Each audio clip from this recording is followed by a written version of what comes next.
ठाकरेंच्या प्रचार गीतामध्ये जय भवानीवरील बंदी अजूनही कायम दिसते, कारण निवडणूक आयोगाने ठाकरेंची फेरविचार याचिका फेटाळून लावली आहे। जय भवानी आणि हिंदू शब्दांवरील आक्षेपाबाबत ठाकरेंनी ही याचिका केली होती आणि धार्मिक प्रचार करण्यास आयोगाने सुद्धा मनाई कायम ठेवलेली आहे। महत्त्वाची अपडेट आपण पाहतोय।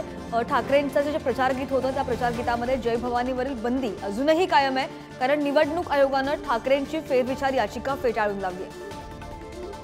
अधिकची माहिती घेऊयात, आमचे प्रतिनिधी उमेश करंजकर आपल्या सोबत आहेत। उमेश, काय नेमकं म्हणणं आहे निवडणूक आयोगाचं?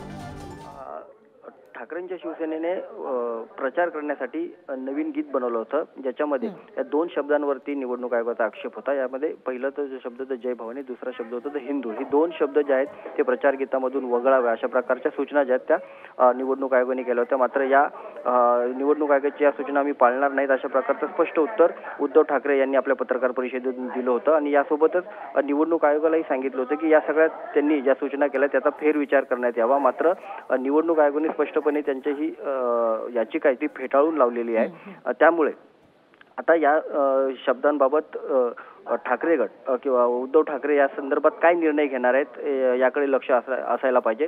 मात्र आपण हे शब्द वगळणार नाही असं उद्धव ठाकरे यांनी आधीच स्पष्ट केलेलं आहे। मात्र आता निवडणूक आयोगाने ही याचिका फेटाळल्यानंतर त्यांना पुढे ही याचिका अजूनही करता येईल। मुख्य निवडणूक आयोग नेमका आता या संदर्भात काय निर्णय घेणार आहे याकडे सगळ्यांचं लक्ष असणार आहे। नक्कीच आता पुढचा प्रचार कसा असेल हे सुद्धा पाहावं लागेल। उमेश, धन्यवाद दिलेल्या सगळ्या माहितीसाठी।